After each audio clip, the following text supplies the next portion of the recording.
you know what? We brought up a guy that can't close out a team, and that's why we had to put him at number 2. But LeBron has shown the ability to close out games, and you know what? We're going to go ahead and put them at number 1. The Los Angeles Lakers. Congratulations, Lakers fans. You guys won another bubble championship. Woo! Another Mickey Mouse ring for them. Congrats, LeBron. Congratulations, LeBron, on your 3 rings and 1 Mickey Mouse Clubhouse ring. Let's go. But you know what? All trolling aside, they had a pretty good offseason. Montrezl Harrell, Wes Matthews, they brought LeBron back. They did it. Can we not sweep under the rug that Montrezl Harrell might not have been the biggest pickup of the offseason? Again, we know Abe hates him, but Montrezl Harrell was a good pickup, especially for Anthony Davis, who is such a sissy when it comes to playing center. He's so anti-playing center that they had to go out and sign the 6th man of the year to play center. And you know what? That's going to be fun. It's going to be fun beans, seeing how that works out. I think they had a really good offseason. My thing is with teams that win championships, a lot of the time people are like, well, you have to stay with the exact same roster and try to run it back. It's like, no. If you want to repeat, maybe three-peat, maybe build a dynasty, you got to have those parts that just swap in and out. If you see an upgrade somewhere, go get it. You're right there. You know what I mean? Well, yeah, they lost a ton of pieces. They lost Avery Bradley, Dwight Howard, JaVale McGee, J.R. Smith, Dion Waiters. That's half their roster. And they lost your favorite point guard, the guy that just got accused of doing something very bad, Rajon Rondo. Would you like He's not my favorite point guard anymore. That's your favorite point guard. But you look at their roster, what they lost, really, they improved with what they brought in. You know what I mean? Like, I don't think they got worse. They definitely got better, deeper. They did good. And also, Talen Horton-Tucker coming up from the G League, right? I was texting you about this, and I was like, Talen Horton-Tucker looks but here's like the real deal. Here's what we have to say. As always, preseason is preseason. We saw what Anthony Bennett did as a rookie in preseason. It's very good stuff. Now, I do think Talen Horton-Tucker, though, from his skill set, if you watched any of the games, I think his skill set, he's going to be good in the NBA. I don't know about 30 points ripping the ball away from Kawhi Leonard in the regular season / playoffs good, but I think he could be a really good role player, maybe better than Kuzma. But I don't want to get into that whole debate with Kuzma. I think he's been messed around with enough. You know what I mean? Just with people saying he sucks. Oh, people bully the heck out of Kuzma. Yeah, I feel bad. I'm kind of over that now. Like, I kind of hope I'm at the point now with Kuzma where I kind of hope he has a good year. Yeah, I hope he has a bounce back year since he gets bullied so much, poor guy. I know. hope he has a good year. And honestly, that Lakers roster is looking really good. You mentioned that they got better, and 2 guys that they got, their bench was weak last year. Yeah. They lost Avery Bradley, and people are like, oh, that's going to be a huge loss. KCP, he stepped up majorly in the bubble. And I think KCP is going to really help them in the long run. KCP was another one that got bullied a lot. And then he had that monster playoffs. Back. And he played well. Jared Dudley, another guy that gets bullied all the time for, oh, you don't do anything, you're a scrub. Nah, well, screw him. Guess what? He's a leader in that locker room, and there's a reason why they brought him back. And there was rumors that he helped Kyle Kuzma really build confidence throughout the year. Markieff, they got him on the cheap, and it tells me, look at a team like the Clippers and the Lakers. That's the difference right there. Again, I look at very small things when I look at how a team is in the long run. Look at the Lakers, look at the Clippers. The Clippers signed Marcus Morris for what? 4 years, $64 million. The Lakers signed Markieff Morris for what?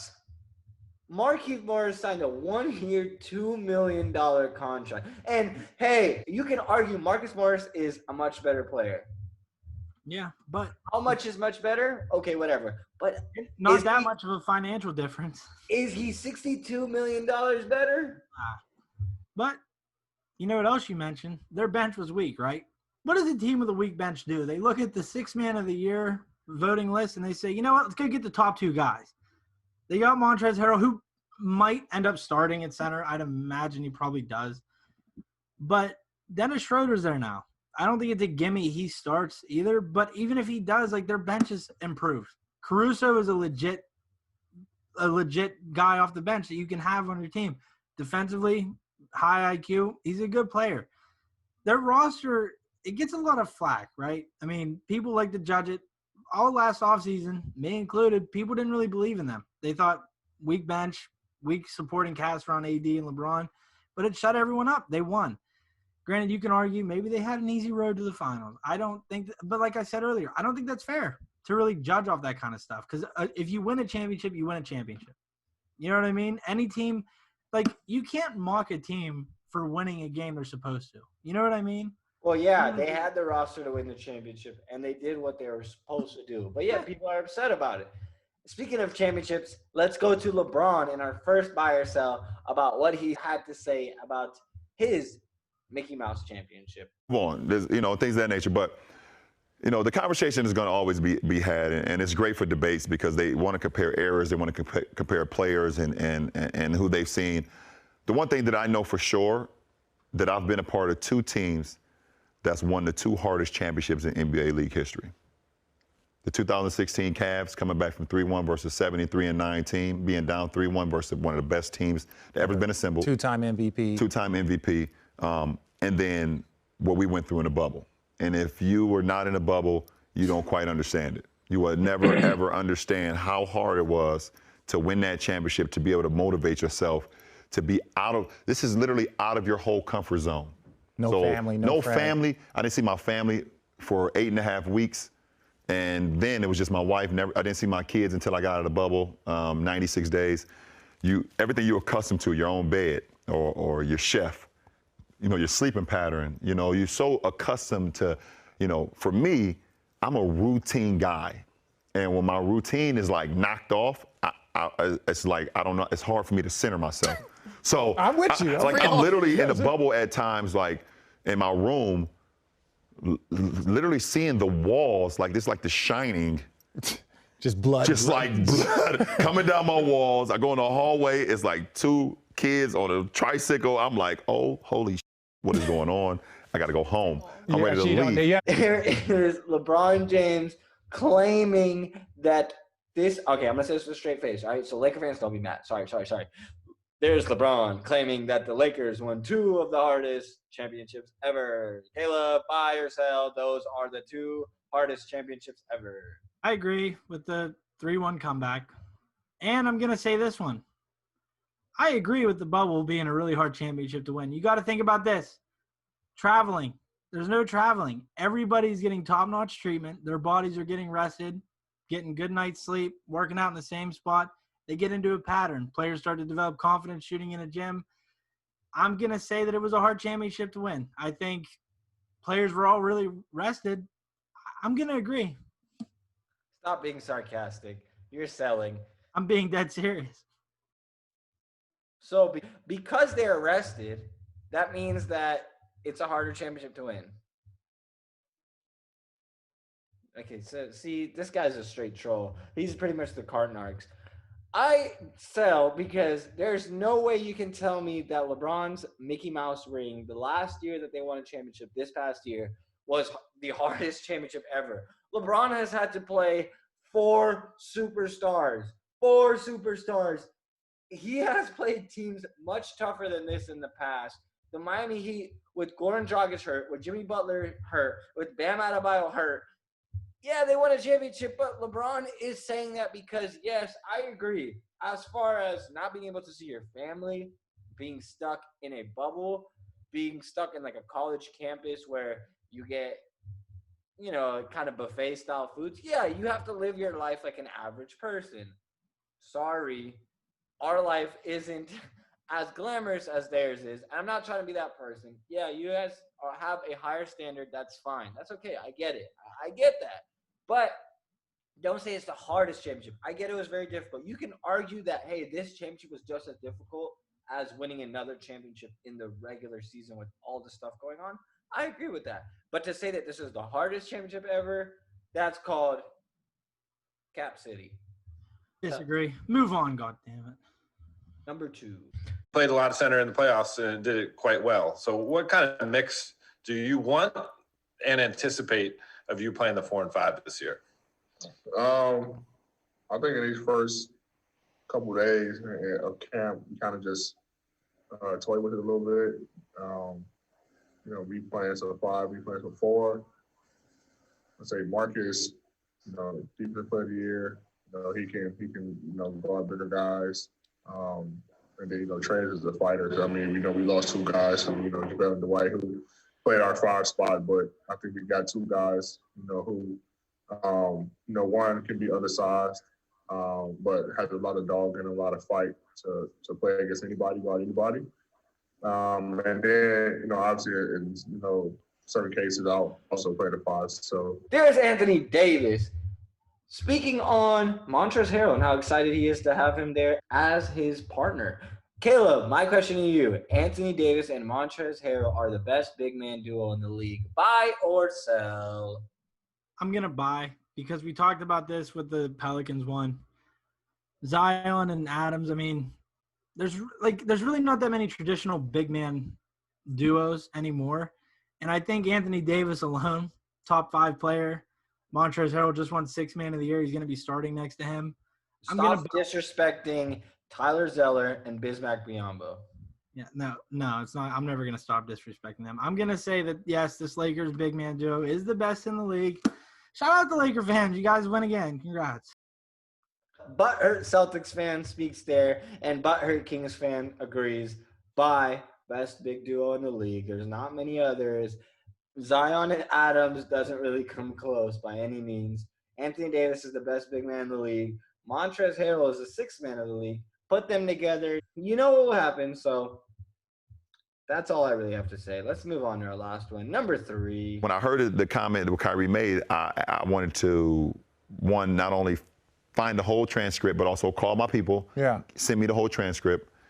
And I heard he did it on Katie's podcast. And I was a little like damn. Yeah. Once I got the whole transcript, I was like, damn. I wasn't like, oh, you tripping. I hit game-winning shots my whole life. I was not like that. I was like, damn, because you were there for a couple seasons. I mean, I played with Kyrie for 3 seasons. The whole time while I was there, I only wanted to see him be an MVP of our league. I only cared about his success, and it just didn't align. Yeah. It just didn't align, and we was able to win a championship. Yeah. That's the craziest thing. We were still able to win a championship, and we could never align, but I only cared about his well-being, both on and off the floor, and it kind of it kind of hurt me a little bit. Yeah. There you have LeBron James. Not speaking about Anthony Davis, but speaking more on Kyrie and how he was disappointed to hear how Kyrie felt about him because he really wanted Kyrie to succeed. My question to you, Caleb, buy or sell, LeBron wants AD to carry the franchise and be the face like he says he did for Kyrie Irving. I'm going to buy that because I feel like LeBron's getting older, not going to hit a wall anytime soon. I feel like we're past that whole, is he going to hit a wall soon? We're past that.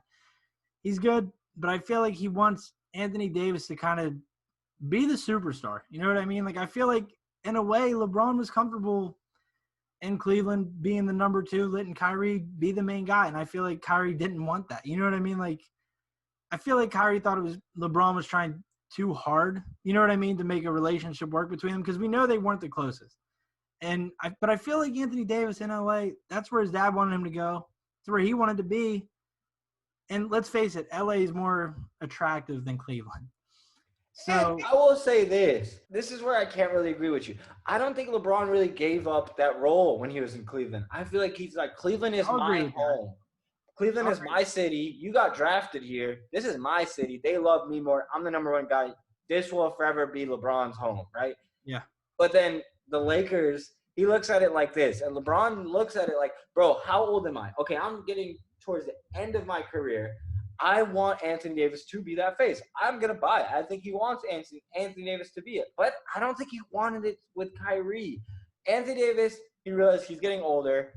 AD can be the superstar of that team. AD can carry them to many championships. And Anthony Davis has no ego. That's one thing that's really good about Anthony Davis. They have a really good relationship. I don't know if I'm wrong, but to me it looks like they get along really well. And Anthony Davis said himself, hey, if I got to ride the coattails of LeBron for the next 10 years, I'll do it. Who else says that? Kyrie gets butthurt when people ask him what type of role does he have on him. So to me, it's just like people don't like the way LeBron is treated as like he's the king and you're his pawn. But Anthony Davis is like, hey, if I'm his pawn, I'll be his pawn. Yeah, I agree. I feel like the Lakers have a good thing, man. They have a good thing in place. Good front office, good roster, good coach. I feel like Vogel's a little bit underrated. Did you see he didn't get a single vote for best coach in the NBA? Not a single one. Now I understand he's not the best coach, right? Like we know this, but he's a championship coach. Not one single team said, you know what, let's throw him. Not even the Lakers. Not even the Lakers. Rob Pelinka was the same thing. He got like barely any votes for executive of the year. I honestly feel like, and I talked to a Lakers beat writer earlier on Twitter. That's right. Oh, all right, there he is. I even admitted to him. I said there is this weird anti-Lakers thing in media. Like, even when they got Anthony Davis last year, people were like, "Well, congrats, you guys still suck." Like, what do you mean? Give them. They refuse to give the Lakers credit on anything, and it's kind of weird. But as a Celtics fan, I laugh at it because it's funny to see Lakers fans get upset. But there is definitely something there where like they don't want to give him credit, and I don't know why. Yeah, my uncle is a LeBron James bandwagon fan. I've told you about him before. Even he didn't feel right about this championship. Like the 3-1 championship, the Cleveland finals every year, he was so locked in. But he barely even watched this year. He didn't feel the right to brag. That's the thing with this one. Like, even watching now with no fans, it just feels weird. Like, you're losing – there's a whole new dynamic that you didn't even realize you were going to lose. And now that it's gone, you're like, damn, like, fans – play a role in the games. Like, think about this, though. Miami's a 5 seed in the playoffs, right, in the bubble. If there's fans in Milwaukee, fans in Boston, even fans in Indiana, do you think they sweep Indiana winning? Yeah. Indiana, like, I don't think they'd sweep Indiana. But I'm kidding. But it just with home court advantage, it makes such a difference. And now there's no fans, it sucks. Because, like, I would love to have been able to see Laker fans celebrate that championship. You know, it's the first one since Kobe passed away.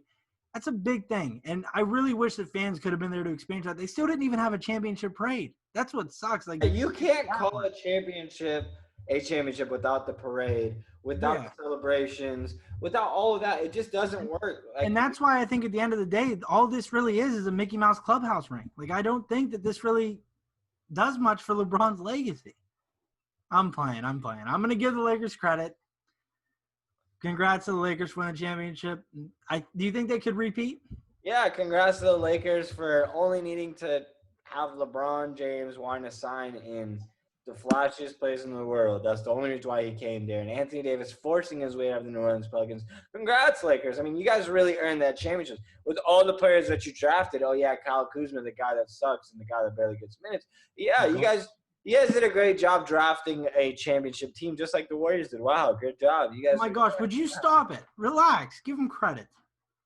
Yeah, I mean, you got to give them credit for the fact that LeBron could just convince AD, hey, let's just come to LA because I want to go to LA and make movies. All right, I'm sorry. I'm kidding. Lakers earned their championship. Is it as great as some other teams to me? No, because they hadn't drafted their team and they only went there because of the significance of LA. So. Which I feel like is such an unfair advantage for small market teams. It's like, what the fuck are we supposed to do? You can't, you know what I mean? They can't compete with that stuff. Well, as the Kings fan, we are on the same timelines as the Lakers, where Lonzo, Brandon Ingram, Kyle Kuzma, Julius Randle. And this just shows you what big markets do. But you know what? How many of those players are there? Lonzo gone, Ingram gone, Julius Randle gone, Kuzma, the worst one problem. Kuzma's only there because one of the four is there. He sleeps with Jeannie Buss. I'm telling you, that's the only reason. And I know that sounds like so messed because up. He does what? He sleeps with Jeannie Buss. I swear, dude, there's something weird going on there. That's a conspiracy that's going around on Twitter. But you know what? That's it for us.